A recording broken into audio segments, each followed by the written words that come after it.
This is a demonstration of the Renewable Summary tab.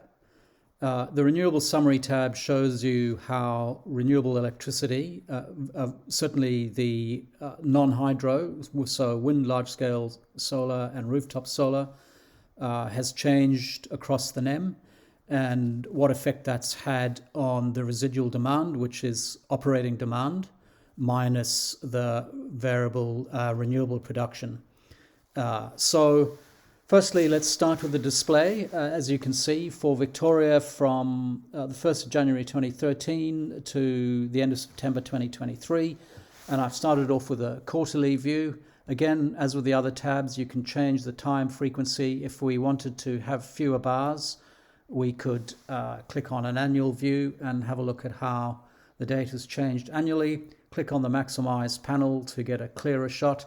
Click on capture snapshot to download the snapshot and store it in your downloads file so that you can import it into your documents and work from it there.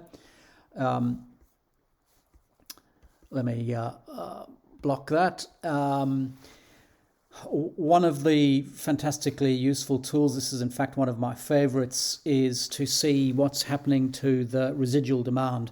That's the demand left to be met by dispatchable generators and through interregional trade and through electricity storage. You can see over here that in 2023 in Victoria, it got down to 212 megawatts. Let's see if we can find out more about that. So let's start our data set in 2023. And let's change this to a monthly view, and let's start to see what was happening when the residual demand got down to that level. Okay, we can see it happened in April. So let's narrow this down from the 1st of April to the 30th of April.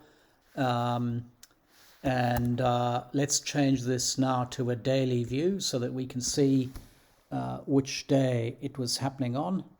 And there we've got, okay, we can see there's a minimum there. That's around Saturday the 8th. So let's go from the 8th of April to the 9th of April, and let's narrow this down further to 30 minutes. Let's have a look at that day. What was happening on that day, that minimum residual demand? There we go. It got down to that 212 figure at roughly... looking at the chart, roughly 12:30. Let's scroll here to have a look more precisely what's happening. There it is, bouncing around, dipped down really low there. Well, what was causing that? Let's narrow our view of the percentage of regional demand to around the 8th of April. And let's take it to 1 p.m.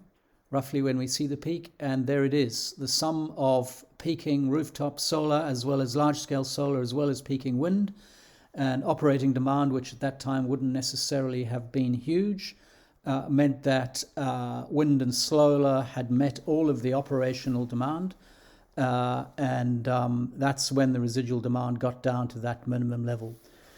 This is just one of many things you can do. I find the residual demand calculations immensely valuable for research purposes in understanding the evolution of the power system as wind and solar expands. Have fun.